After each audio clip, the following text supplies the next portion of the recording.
Hi guys, it's a bit of an on-spot video. I'm doing this on my phone, but we're making our way to Bateman's Brewery in Skegness, Lincolnshire. I figured while we're doing it, why not record it? In the background, that's my nephew, one of the Ego Amigos, Adrian, and we'll record it for you and let you see what it's like. Cheers guys. One of them is to do with height.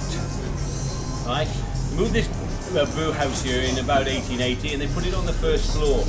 When they did it, they put a girder across the first 4 stairs. So as you rise up, if you happen to be 6 foot, you're going to crack your head. So duck. Normally sized people are 5'8", like, you know, we're okay. We glide up and down. The other thing is we're going to go into the fermenting system. Now, part of fermentation, a gas called carbon dioxide is given off. And for health and safety reasons, it might affect your breathing slightly. You're only in there for 2 or 3 minutes, but again, for regulations, we have to make you aware that it's there. If you feel a bit wobbly, especially with the young ones, just walk out of the room. That's all you have to do. Okay? Obviously, if you've got cameras, there is no restrictions on photography. This young man's taking a sort of little home video of it all for himself and had permission. So if you have cameras, you can do the same. And also, ask as many questions. We will try and answer them, or we'll lie to you. It's just a lot easier if I can't find anybody, just to, don't say bullshit here, but we'll do it that way. Have you been around breweries? Obviously this young man has, but has everybody else? So you understand, some of you know, you haven't. Okay, well we're going to start right in the top end with the barley, with the first ingredient that we use. And we're going to work all the way through the system and take you in smells and tastes and aromas and down into the cask cellars and just show you where beer is put into cask and its journey to a pub. It is important that in a way you understand what work the publican has to do to make sure that the beer is okay. Alright? This is a main road, by the way. This is a 30-mile-an-hour limit. We have to make sure we walk off safely. They do tend to come around the corner sometimes. These cost a you can face the sun. I have to wait for my glasses to come back to normal before I go in there. Right, ladies and gentlemen, this is where it started for George Bateman. In 1874, George was a farmer. He lived in Frisley, a few miles to the west of us. And as you can see by the sign, in 1874, George Bateman founded the brewery. But as a farmer, he had no idea how to brew beer. And the brewery that he bought was called Crow's Brewery, and it sat just down the road here, about 200 yards. He relied heavily on the old head brewer, Edwin, to stay on and teach him how to brew beer. Because George had only ever brewed home brew at home when Suzanne was making the bread. Now, Edwin happened to be 78 and blind, but he used to test the temperature of the liquor using his elbow, like mothers tested bath water. Well, that's how he did it. And the beer we brewed was called small beer, 2.5%. It wasn't brewed for pubs. It was actually brewed for the men that worked on the land. In this area, 140 years ago, there would have been 1,500 men tilling the land, and the farmer had an obligation to give them drinking water. Well, you couldn't drink the water on this site 140 years ago because Wainfleet was the biggest port on the whole coast. So it meant the water was salty, and the only way to drink it is actually to boil. Part of what we do in brewing is that we boil. So you could give the kids a half a pint of good honest ale for breakfast to supplement their water. So half a bitter along with the porridge. 1880 arrived and the railways bought our site. So if you've seen where our railway station is down there, we moved here, we put the brew house upstairs. You can see by the stone on the wall up there, George and Suzanne Bateman, 1880. Now we came, First World War came and went. A lot of the men unfortunately didn't come back from the war, 1921. Our trade started to suffer badly because women came onto the land to do the work for them and they didn't drink beer, they drank tea and they brought it with them. Now that affected our sales so dramatically that Harry, George's son, who was now running us, had to lay all of the workforce off. Very upset about this because he'd grown up and worked with these people and didn't like to see them hanging around in the market square making a nuisance of themselves. So he made a few decisions. The first was to buy the windmill across the road. Now in its day that was a flour mill. It was going through hard times, so he bought it, stripped away the sales, invited the men back, paid their wages for the first 12 months out of his own pocket, and he turned that into a bottling plant. Now if you look around the lorry over there and up the top of our stairs near our archive room is some of the old bottling equipment. But a decision was made, we had to have pubs. We needed outlets to sell our beer. Bought 1 or 2 very slowly, but then gradually took over. And by the time we got to the end of the 1950s, we had 130 pubs. and we had them within 50 miles of here. So we went out as far as Grantham, up to the Humber, down to Peterborough. And we worked our trade really well until the advent of something called kegged beer. Watney's Red Barrel was the leader. Now we tried to diversify into keg products, but weren't very successful. So we started to suffer until 1970-71 when Camera formed. Camera liked Batemans and they dragged us through the 70s.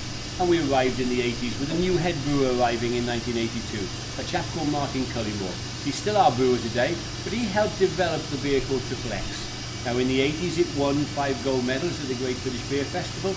On 2 of those occasions they won the Supreme Champion, and Mile did it as well. But this is a family company, and in 1985 the 3 members, the 3rd generation of this family, decided to have a bit of a spat. John, George and Helen. John and Helen wanted to sell us to a company called Whitbreads. Had that happened, this would have been shut. But George, like his father and his grandfather, had a passion not only for his brewery and his beer, but it stands today with the 4th generation. He had a passion for the people that worked here. 120 people on the site and 130 pubs that needed us here. So he came to an agreement with his brother and sister to hold back the sale until he could raise sufficient cash to buy them out. It took him 2.5 years, but on the 2nd of February 1988, he handed them over approximately £9 million and they handed him back the brewery. And then he locked it into a trust, so no future family member can ever threaten its sale. Unfortunately, we did lose about 60% of our properties. We did drop to 60. We bought and sold over the years, and we hope by the end of this decade to be up to something like 80 to 90. Things have gone financially well for us over the last 15 years, allowing us to build a new brew house, and it's sitting right behind this one. But the one you're going to look at is the old Victorian one. The one that came up here in 1880 and up until 2002 was in full working order. Right, gentlemen, we're going to climb the stairs. You have to watch the girder. Yeah. Up until 2002, we had a capacity of about 30,000 barrels. A barrel of beer is 36 gallons, 288 pints. Now, if you multiply that by 30,000, it gives you about 9 million. Today, through there, the capacity has risen to 44,000, which is around 13 million. And a quarter of all that we put into bottles. I mentioned downstairs that we have to boil the liquor to make it fit for drinking. That is a word copper. Right? It's a kettle, it's a boiler. It takes the temperature to 100 degrees. But it's at this point that hops will be added. Now the hop that's added at this point is called Goldings. It's grown for us in Tewkesbury, so it's in Gloucestershire, and it looks a bit like that. Right, that kettle. Now the gauge running down is measuring the volume in that container in what is called a barrel. This 36 gallons. These machines were capable of 65 barrels at the time, so they would produce around about 19 to 20,000 pints. 180 barrels, 50,000 pints in there. Okay, now the barley we use is a winter barley called Maris Otter. Now it's important in the cask industry that we use this Maris Otter. The low nitrogen in it allows us quite safe passageway, but if we allow the nitrogen to rise, when the beer is manufactured and put into casks, the nitrogen creates protein, and the protein attacks the yeast and will turn the beer cloudy. So if you stood in a pub with a pint of cloudy beer, having no idea why, the likelihood that somewhere along the line something hasn't been checked. The barley is grown in most of the cereal growing areas of this country, so as you wander around this brew house, you see British origin on all of the sacks. It's sent into a maltster. We have 4 that we use. The main one is Fawcett's of Castleford. We have Crisps down in Fakenham in Norfolk, and there's one called Simpsons and another one called Beard, which I believe are up in the Berwick-on-Tweed, Scottish borders area. Now they will put this grain in big dark rooms, they moisten it and then they start to roast it. Now when that happens, the process called germination will come in, because the grain believes it's in the ground, because it's moist, dark and warm, and it'll start to move all its starch to sugar. When this happens, the system will be stopped and then dry roasting to the levels that we need. There's about 30 different levels, and I want you to try 3 of them: the beginning, the middle and the end. The beginning is this one. This is called pale malt. This is what we use for XP. All of the moisture is still in the husk. The sugar is unaffected by heat. Would you like to have a try? When you bite in, the husk is quite soft. The sugar unaffected, so it's going to give you a taste of borics or Ovaltine. So that's the flavour you're really going to get out of it.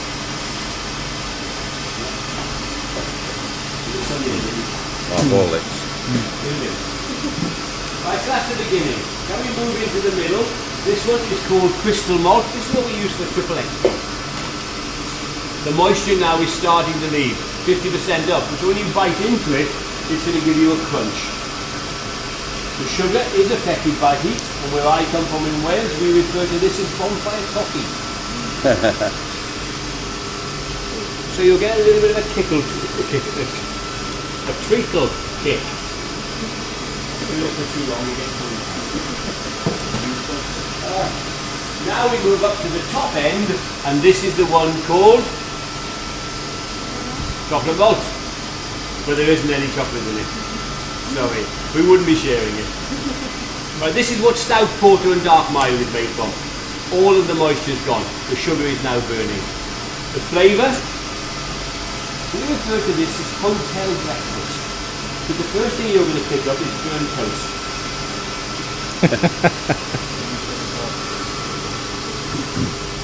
So you'll get a burnt toast flavour. But then you'll get coffee.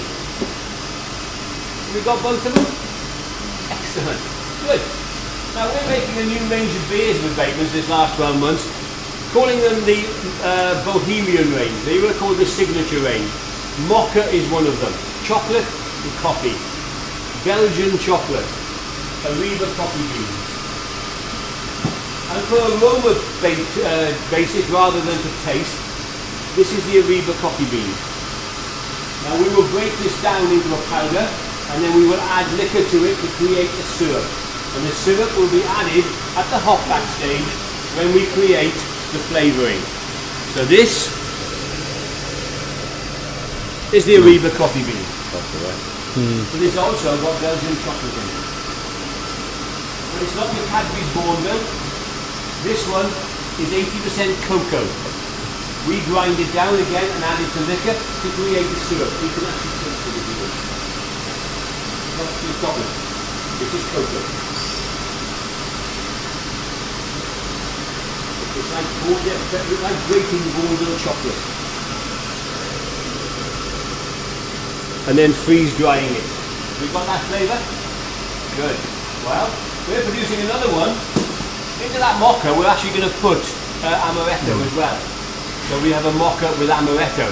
There's a chocolate brownie, hazelnut brownie, and the other one is called orange barley. Obviously barley, but this is Seville orange. This is the outer skin of the Seville orange, which is actually dried, and then we break it down and add it to liquor and create the syrup. We then add this at the hop back stage. This one will smell and taste like marmalade. You're getting that marmalade flavour? Good. That's not too bad, that one. Making me thirsty now. That's your idea. We break them down. Now the first thing we have to do with all this is we have to prepare it ready for the morning's brew. So we have to do something called milling. And it's done. Come in, we're going to be going back that way in a minute. We just want everybody to this side. Okay? This is the mill. This old lady is 80 years old. The one it replaced is sitting in front of the lorry, and that's the one that came up here in 1880 from Bow Brewing. They're identical. They were regarded as the Rolls Royce of the milling machine. It's a set of rollers. There's a top set and a bottom set. And as the grain drops through, pressure is applied sufficient to split the grain. It's not there to pulp it. We also use wheat, rye and oats as well as barley. Two of our beers, Combine Harvest and Autumn Fall, are a combination of 4 separate grains. But whatever transfers through this machine comes out at the bottom as something called grist. And this is grist. This is the barley that's just been popped. Right, the stuff that you just tasted, all we've done is we've applied pressure and we've popped it. Alright? So in the morning, at 4 o'clock, we start. The machines are turned on. This takes about 3/4 of an hour to an hour to produce 2.5 tons, which is sufficient to give us 90 barrels, 25,000 pints. 4 o'clock in the morning and then again at 9. The grain is then taken up through this chute, across the ceiling, and it enters the mash tun above the hopper over there. So if you want to make your way that way, we start brewing. Now with a big hopper just above your head there. That one holds about 2 tons. Alright? On the machine itself, you see there's a blue wheel just at the mouth of the cone. If you open that wheel up, the grist starts to flow. On the pipework just to the right of it, there's a big valve. When that black valve is open, liquor comes out. The trigger underneath, when you squeeze it, brings the 2 components together. The process is called a 3-armed man, because you need to turn all 3 of those things on at the same time. It's a little bit of eye-hand coordination. The liquor I keep referring to as water. Now up until 1953, all of our water came out of the river at the side of us. But this coast, 180 miles of it, flooded. And we flooded to a depth of about 4 foot. So we were bringing it in from elsewhere. There's a large volume of water necessary to produce a pint of beer. The ratio is 99 to 1. So 99 pints of water, or 12.5 gallons, creates a pint of beer. By the time you start the process, open the cask area and bring it back. So Anglian Water Authority now allows to take it out of the mains and stuff in big tanks above your head up here, and we heat it up to a temperature of 68 degrees. And that 68 degrees is hot enough to dissolve the sugars out of the husk, but not actually to cook the grain. We don't want to touch any of the enzymes in the grain itself. Excuse me, the process takes between 3/4 of an hour and an hour and a quarter. And we're going to take those sugars out really gradually. But the process of Burtonization takes place up there as well. So when the water is heated up, salts, minerals and ions are added to complete the chemical balance of the liquor. The liquor has to be consistent 2 weeks ago and in 3 months' time. So we strip it and build it back. The process itself, as I say, takes between 3/4 of an hour and a quarter, and the sugars are going to be soaked out gradually. It's important at this stage to know exactly the sugar level. Otherwise, when we go into the fermenting tanks, we won't know whether we have sufficient sugar to complete. So we test it with something called a sucrometer. A little gadget that tests the sugar level. If we have sufficient, the veins in this machine will turn, and the wort, that's the name of the liquor at this stage, is drawn away. And it's sent up there to the wort copper to boil. The grain itself is sent down a chute, the local farmer buys it and feeds his animals with it. The machine is washed and made ready for the next brew. The boil is very slow up there because it's a thick liquid. It's also, bubbles are quite big. Now we're going to introduce hops. We're going to start introducing hops for bitterness. At the moment the boil is too slow. We're going to speed it up or make it a rapid boil. Now to do that, there are plates inside that machine. So as the bubbles rise, they burst against these plates, they get smaller and they speed up. The process takes between 1.5 and 2 hours, and it's called rollicking. So you can come to Bateman's every day, for 2 hours a day, twice a day, and get rollicked. Right? And if you're late home, get another one. As you can see by the pipe, it's got a bend on it. The bend takes the liquor from the wort copper to this. This is the hop back. This is where all the ingredients will be put. You've tasted some of them, but if you look at the wall up there, you'll see that Farmer's Quencher was wheat and clove, Night Rider was licorice, the other side is Jawbreaker was toffee, and on this side we did elderflower, created hedgerow, and on the bottom hot stuff was cinnamon. But we did put fresh strawberries in here, and we created a beer called Strawberry Field. Caused us a few problems because it created fruit acid, and that ate into the pipe. So when you finish serving Bateman's Strawberry Fields and put somebody else's beer on, it developed a strawberry flavour. So it took us quite a while to develop some means of stripping it out. We tried numerous things, including Coca-Cola, but the only one that worked was another fruit acid, cider. Cider was the only thing that would strip it away. So if you know what Coca-Cola can do to coins, think what fruit acid could be doing to the inside of your stomach. So drink cask beer, it's good for you. Right? 2 hours we were in there. We've added other things. We've added hops. We mentioned Goldings, but there's Puggles, Challenge, Village, Black Rod. There's one called Citra, and we've introduced 2 new ones. One called Cascade, and the other is called Chinook, and they're both from America. Cascade will be added at this point, but the Chinook hop is added as a second or double hopping to our Yellow Belly Gold, right in the final stage of fermentation. And it's over here, so you can have a smell of it. This is the Chinook hop, and this is the flavour or the smell that will come out of the yellow belly gold when you pour it. Quite a citrus aroma. In the glass it gives you almost a pink grapefruity taste. Okay. So that's added at the final stages. It's called secondary or double hopping, and it's done through the fermenting tanks. So everything's in there, we've turned it on, hour and a half to 2 hours, we've pulled all the flavours out, we've got everything we need. The only thing we don't have is alcohol. So we have to draw it out. It's at 90 degrees at the moment, too hot for the yeast. Put the yeast on now, it will kill it. So we have to take the temperature down to 20 degrees. So in the tanks in there are a set of plates, very similar to these, but they run the length of the tank. We pump cold water into those, the hot wort surrounding it heats that water, and we draw it away. And we do that until we get the temperature to 20 degrees. When that happens, the yeast is safely put on the top, it starts to eat the sugar, and it starts to produce alcohol. Now the formula for fermentation is including heat. Now the heat we control by continually pumping water into the system and holding the temperature between 19 and 23 degrees. The other part is carbon dioxide.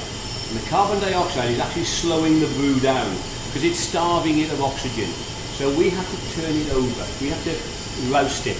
So if you look in the passageway in there, because we're going into the other tank, so if you look in that one, you see at the bottom, there's a funny little gadget. It's called a roaster. One arm of the pipe goes into the tank and it's going to draw the wort up, it's going to send it through a motor, and as it blows it back, it introduces air. And as that goes through the yeast, it fluffs it right up. So when you go into the fermenting tanks, you'll see a crust over the top of the beer, usually about 2 to 3 foot thick, of a fluffy yeast. Now we will turn it over 4 times within the 4 to 7 days the beer is in there fermenting, and when it's finished, water will be pumped into the system at around 15 degrees to put the thing to sleep. The yeast will be scraped from the top. Now 50% is sell on to people like Marmite. The other 50% you retain and use for the next brew. Now we use a new brew every month, a new batch every month of our yeast. You can use yeast for years. The longest period that we've had is 34 years. But 11 years ago we had a yeast infection and it cost us 6 to 7 weeks production. So now we repropagate a brand new culture every month to make the yeast as young and virile as possible. Okay, so we've done the beer, we've got it, we've dropped it, we've taken the beer away, the yeast is scraped off and it goes down. Now all this needs cleaning. That mash tun there is washed because the grain is sent off to a local farmer who uses it. Up there, the wort copper, again, is having a liquor with a hop in it. However, this one, to clean it, the only way to do it is to physically climb into it. So you have to go down the 14 foot to the bottom and clean it with your shovel and take all the waste through the top. It takes about 40 minutes for 2 of you to do because you're in there for 10 minutes at a time. It's hot, 90 degrees. You've got all those aromatic aromas floating around as well, and they can make you feel a little bit claustrophobic. So 10 minutes in, 10 minutes out. When you finish, the next brew is 30 minutes away, so you can't hang about. Okay, you want to see some beer fermenting. We normally go into these chambers, but there's only 2 beers in there. And they're at their new stage, so it's they're quite high and quite pungent. So we're going to go next door and see Victory. There's Victory, which is a day old, 5 days old, and 7 days old. But this is all Victory for bottling, and it's at different stages. The one at the top is yesterday's brew. If you look at it, it's all nice and fluffy. It's breathing. That's the heat driving out the carbon dioxide. Now what I want you to do is to put your hand on top of the tank and cool your hand down, cool the palm down. Then if you hold it over the beer, you'll feel the heat coming through. More so in the top one rather than these two, because these are nearly finished. Have you got that heat? Right, it's the royal period. We've had the royal baby, we've had the coronation last year, so we're going to still try and be royals. So lean into the tank and do a little royal wave. Just draw the beer towards you. The carbon dioxide is locking hold of the alcohol aroma and it's pulling it towards you. You got it? Now that's fresh, that's only been in here a day. This one has been in here for something like 5 days. When you get the aromas coming out of this one, they're not going to be quite the same, they're going to be a little bit more mellow. This one is 2 days older. So again, the aromas coming out of this will be slightly different to the middle one, which is slightly different to the top one. So have a go. Cool your hand down, get the heat coming up, and then experience the smells that are coming out of it. This is the new brew house. It's 3 times the capacity of the one out there. These are 180 barrels or 50,000 pints big. This is the mash tun, and 50% of it is below the plate you're standing on. And this is the grist hopper, capable of holding about 6.5 tons. Wort copper, again, the aperture at the top is where the hops will be put in. Now this hop back is different to the one that's out there. This one is a whirlpool, so when we finish, the liquor will be put through at high speed. All the liquor goes to the outside and the waste drops in the middle, and then we power clean everything. What's in here now is the 9 o'clock brew. Right, it's going to be transferred across within the next half an hour. So if you put your hand over the rail, you'll feel the heat coming up out of it. You can probably see this here. Yeah?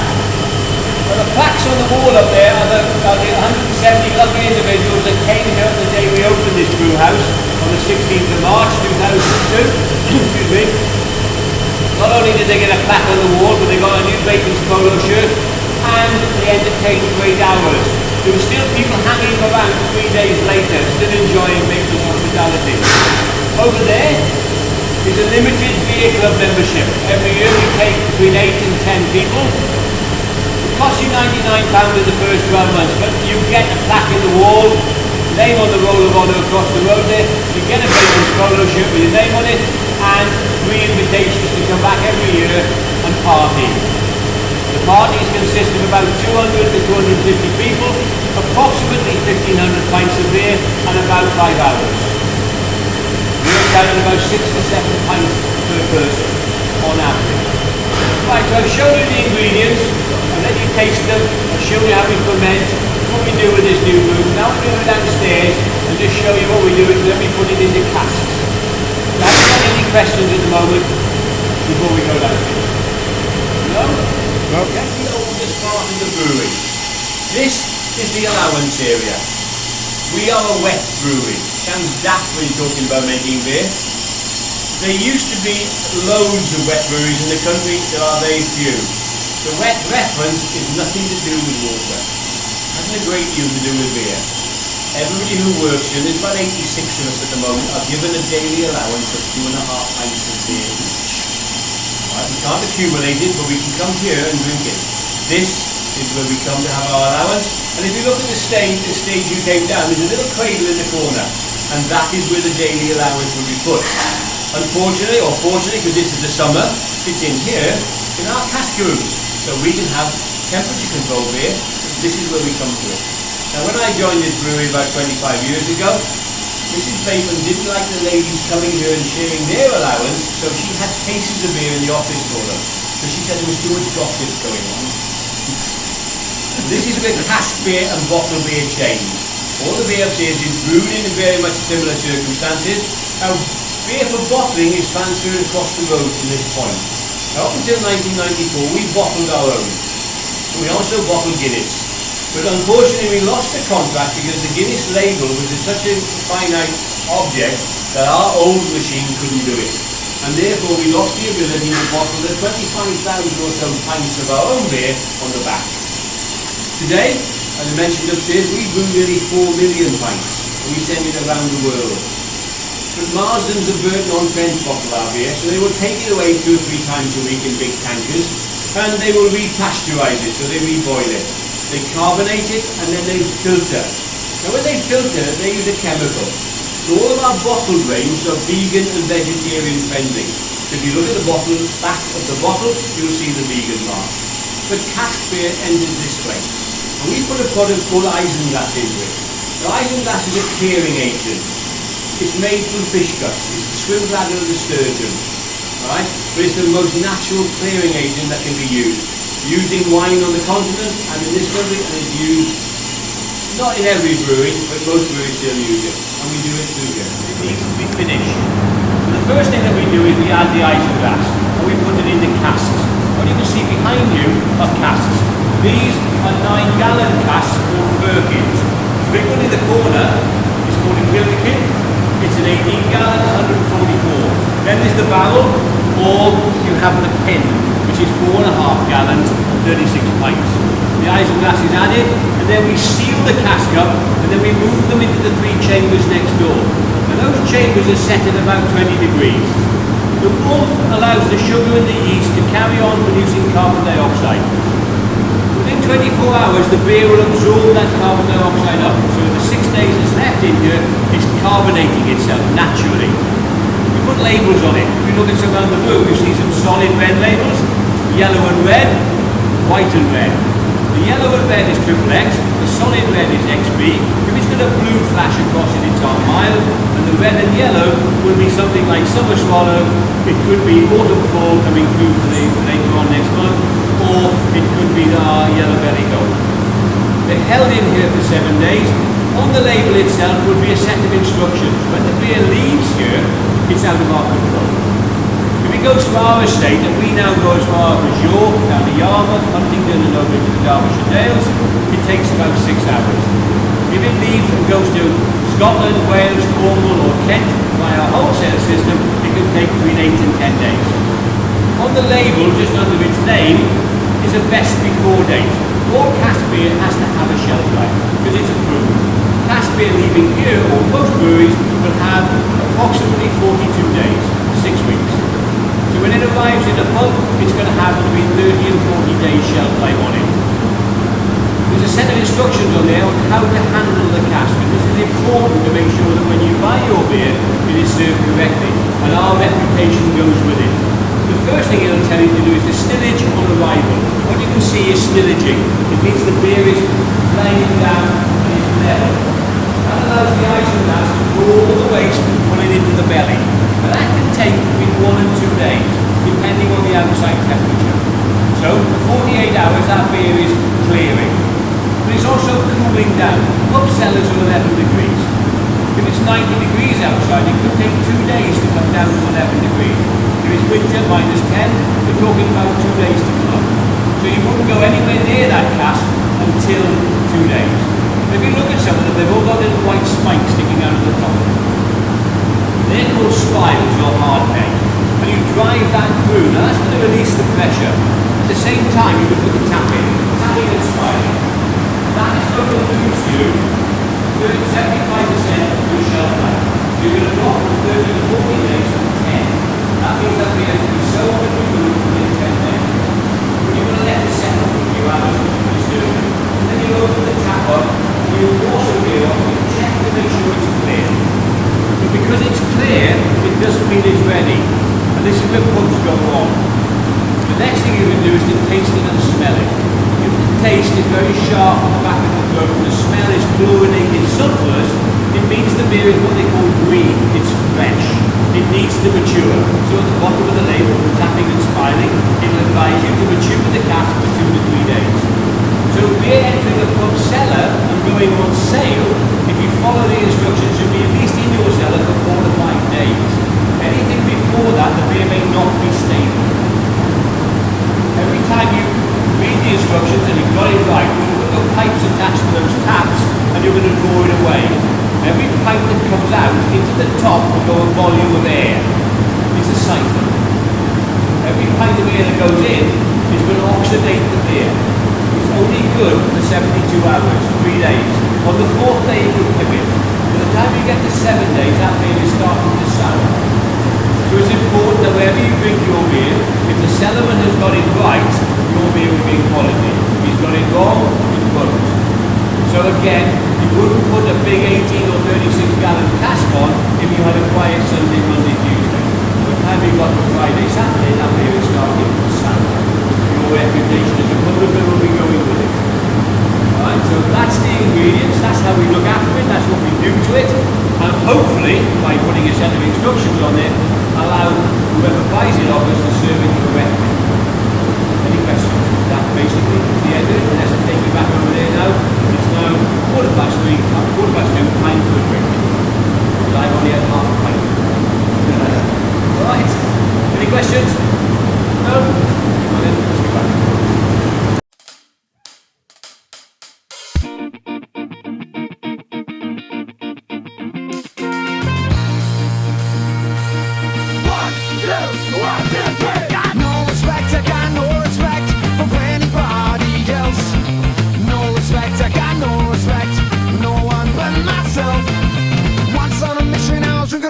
While the couples getting high, made a big decision. Drinking out permission while the couple's getting high. I made a big decision. Running town, running 21.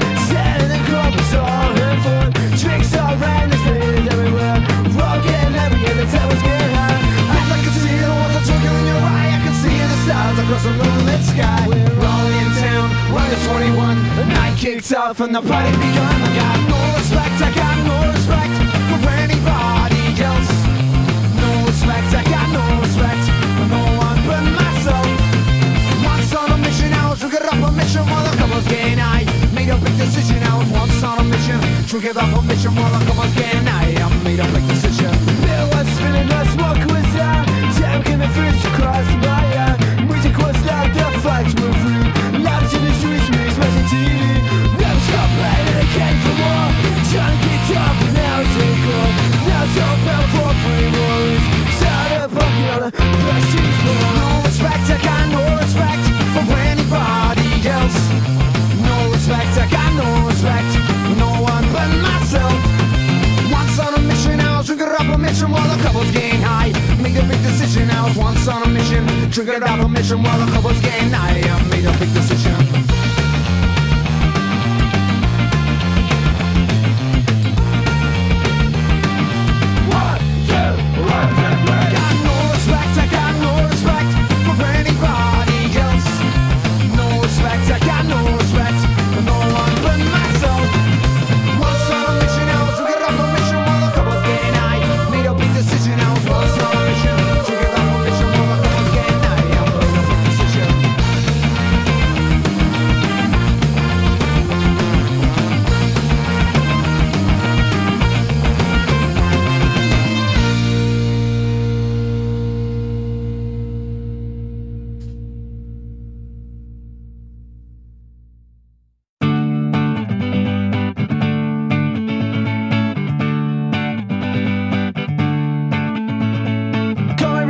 Get your hands in the air. Let's all get together, everybody, everywhere. Wanna see all many ships having feet. Skanking to the skies and rivers to the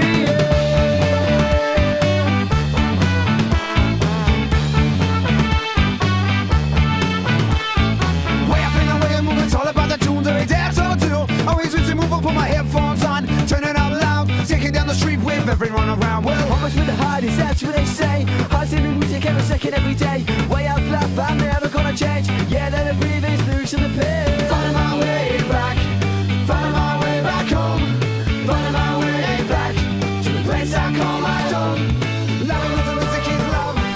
Dancing under that sun up above. Everybody moving their feet. Dancing under that sun in the street.